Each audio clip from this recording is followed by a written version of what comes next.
दोस्तों, जंग हो रही है ईरान की अमेरिका और इजराइल के साथ। लेकिन तेल पता है किसका निकल रहा है? तेहरान से करीब 4000 किलोमीटर दूर ढाका का।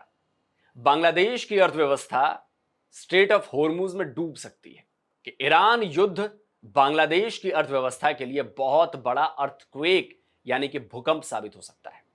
असल में स्ट्रेट ऑफ होर्मुज से तेल और गैस की सप्लाई ठप होने के बाद बांग्लादेश में केवल फ्यूल क्राइसिस की जो सिचुएशन है वही पैदा नहीं हुई है, बल्कि इससे पूरे देश की इकोनॉमी का पहिया भी थमने लगा है, उसकी रफ्तार धीमी होने लगी है। यह खबर 6 मार्च की है। तब बताया गया था कि बांग्लादेश के पास 1,36,000 टन फ्यूल रिजर्व है। इसमें तमाम तरह के फ्यूल शामिल थे। डीजल 14 दिन का बचा था, ऑक्टेन 28 दिन का, पेट्रोल 15 दिन का, फर्नेस ऑयल 93 दिनों का और जेट फ्यूल 55 दिनों का। सरकार ने पहले डिविजनल सिटीज को दी जाने वाली सप्लाई में 25% की कटौती कर दी थी, लेकिन जब मारामारी बढ़ने लगी और ज्यादा ना बढ़ जाए इस डर से इसे 15% कर दिया गया। लेकिन हालात बिगड़ते ही जा रहे हैं। कई ऑर्डर्स कैंसिल कर दिए गए हैं तो कई डील के बाद भी नेगोशिएट किए जा रहे हैं।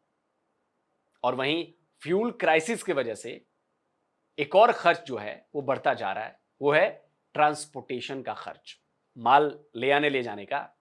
इन सबके बीच मिडिल ईस्ट में छिड़ी जंग ने बांग्लादेश के रेमिटेंसेस को भी झटका देना शुरू कर दिया है।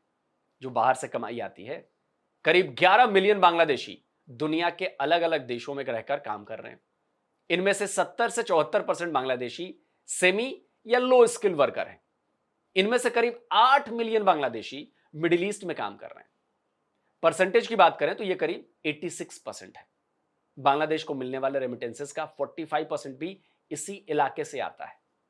तो जंग छिड़ने के बाद इस रीजन में रहने वाले बांग्लादेशियों की जान पर तो खतरा है ही, साथ ही साथ उनकी नौकरी पर भी संकट मंडरा रहा है।